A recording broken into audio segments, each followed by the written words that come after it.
Hey guys, 4Pause here, and in today's video we'll be talking about improving yourself with your main and or champion pool for Soloqueue.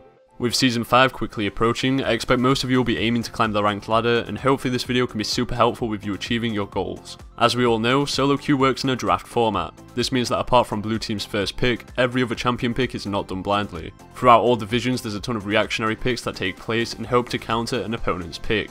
So in example, if blue team first pick Zed, then purple team might send Lulu mid to help prevent his assassinations and soft counter his playstyle. It is simple and nothing new, however because so many people do pick reactively in champion select, with a little pre-planning we can abuse them. Throughout the explanation of this process I will be using Riven as an example, but obviously feel free to apply this to your chosen champion.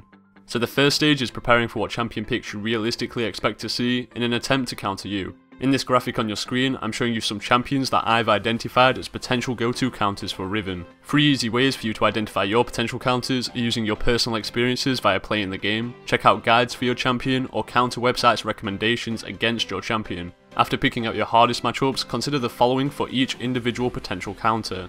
I'll use the Riven vs Renekton matchup in my examples. Could you adapt your mastery or rune page to deal with that specific matchup? In example, Riven may choose to opt for a defensive mastery page and rune setup against Renekton as they seek to scale to mid game. I have seen Riven main successfully cruise through the lane phase taking armor quints on 9-21-0 masteries so that they don't get bullied too much in the lane phase. Consider adapting your itemization, especially your starting item. Riven players love to get away with starting a longsword 3 pot, however to consistently perform best in this lane, cloth 5 pot is the go-to start. Equally, sustain may be prioritised, an example rushing a Vamp Scepter rather than a Brutalizer to keep up with Renekton's sustain. And lastly, decide on what approach you want to take in the lane. Going ham is Riven's nature, as a kid does offer a great amount of dueling potential, however so does Renekton's, and when it comes down to it, Renekton has more sustain. So the optimal playstyle for this lane phase is playing passively, which is unusual of Riven, but as soon as Renekton blows some cooldowns and makes a big mistake, Riven players may go ham.